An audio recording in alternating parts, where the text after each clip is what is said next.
Like and subscribe to my channel RK0.2. नमस्कार बच्चों, आज अपने करेंगे प्रश्नावली 9.3 के सवाल जिसमें आपके घन, घनाभ और बेलन के आयतन से संबंधित क्वेश्चन हैं या प्रश्न हैं।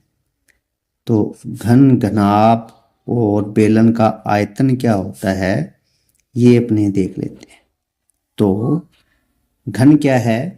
जिसकी तीनों विमाएं क्या हों, समान हों, यानी कि लंबाई आपके और चौड़ाई और ऊंचाई एक जैसी हों, तो उसको अपने क्या बोल देते हैं?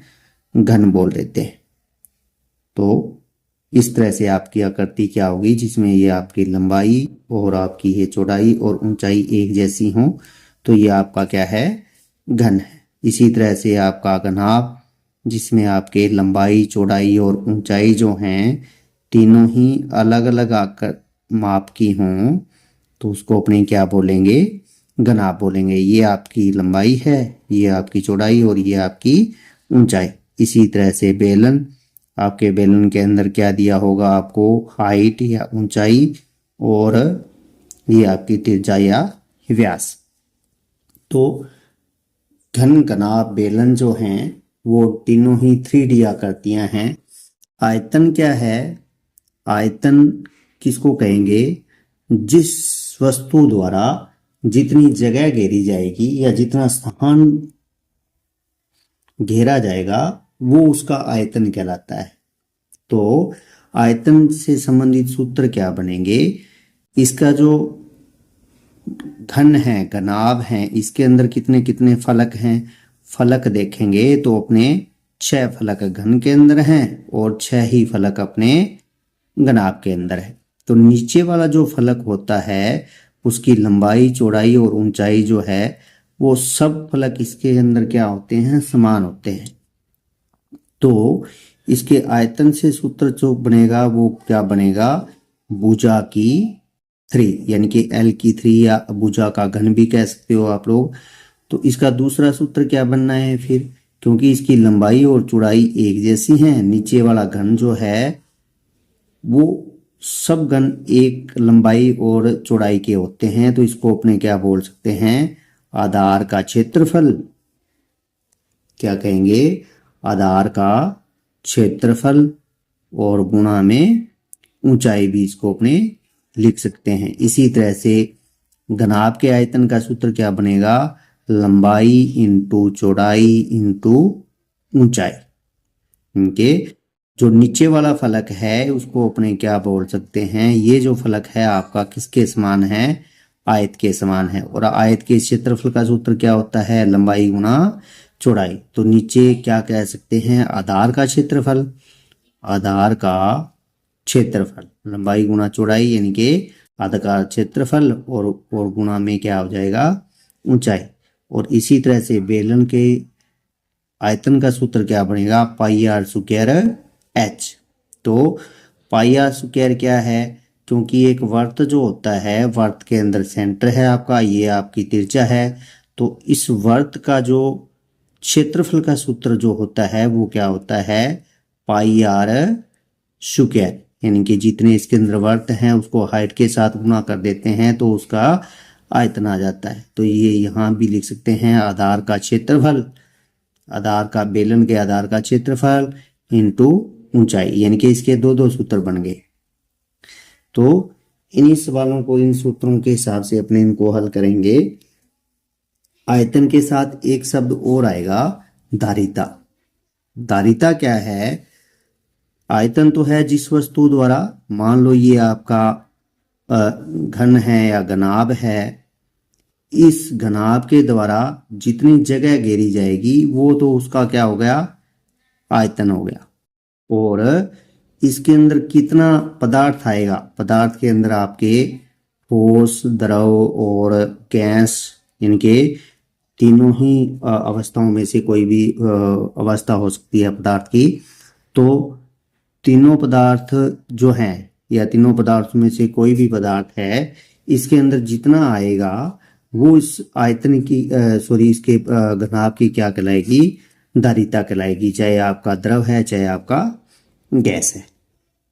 तो इन सवालों को अपने इन सूत्रों की सहायता से हल करने की कोशिश करेंगे।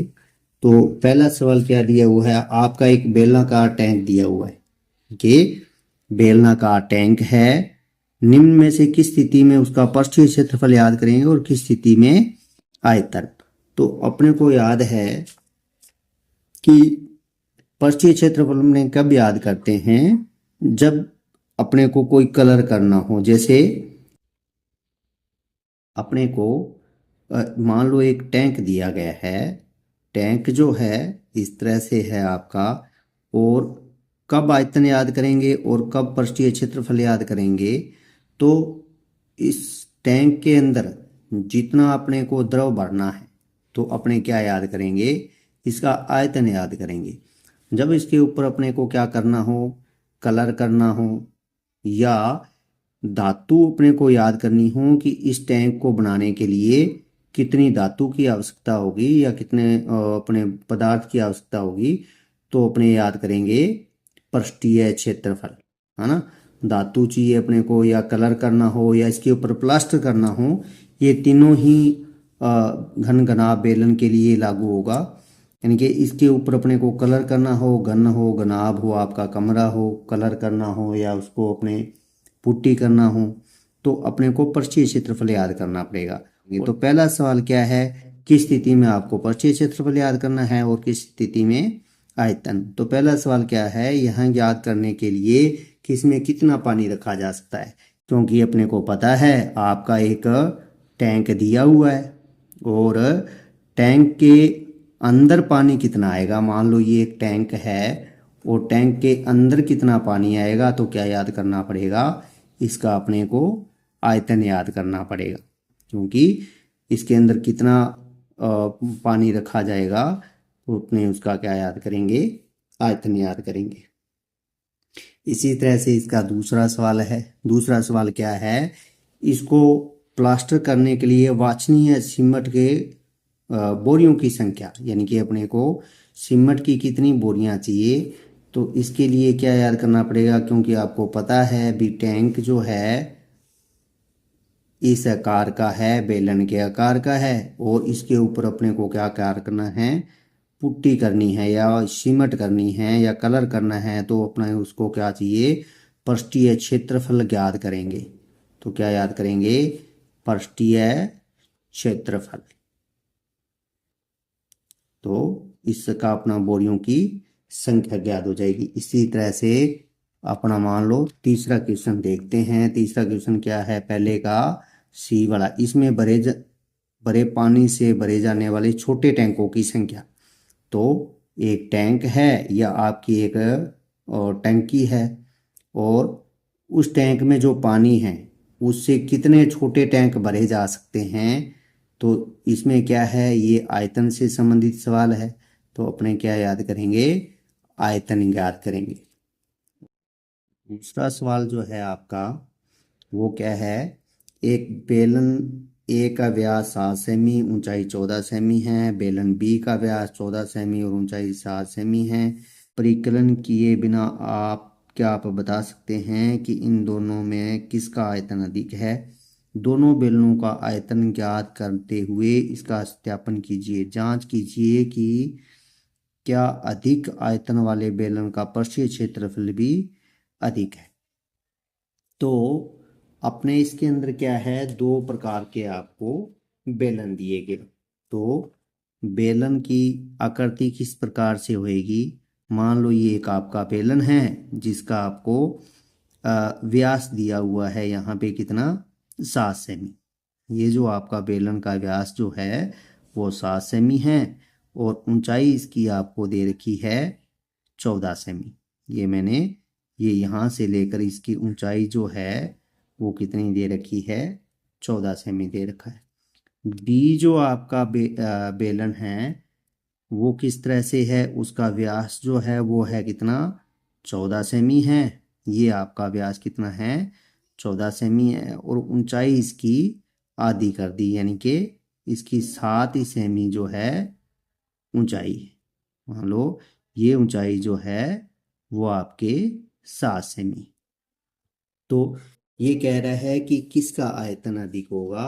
बिना परिकलन किए हुए आप इसको बता सकते हैं। तो अपने बेलन के आयतन का सूत्र क्या होता है, पाई आर स्क्वायर। मान लो ये पाई आर स्क्वायर है, ये भी पाई आर स्क्वायर है। जब भी अपने इसको उल्टा करते हैं, यानी कि हाइट को त्रिज्या बना देंगे और त्रिज्या को हाइट बना देते हैं, तो क्योंकि आर जो है वो स्क्वायर है, तो जिसकी आर ज़्यादा हो जाएगी उसका आयतन भी अधिक होगा। तो अपने को इस तरह से किस तरह से सवाल करेंगे, मान लो बेलन ए का याद करते हैं कि आयतन कितना है, तो दूसरे का पहला जो सवाल है वो करते हैं अपने, चलो इसको कहेंगे बेलन ए का व्यास, ये आपको कितना दिया हुआ है, 7 सेमी। तो आर कितनी हो जाएगी, यानी कि त्रिज्या रह जाएगी, क्योंकि त्रिज्या जो होती है वो व्यास की क्या है, आती है, यानी कि 7/2 सेमी। ऊंचाई दी हुई है वो कितनी दी हुई है, 14 सेमी। और अपने को याद क्या करना है, आयतन अपने को ज्ञात करना है।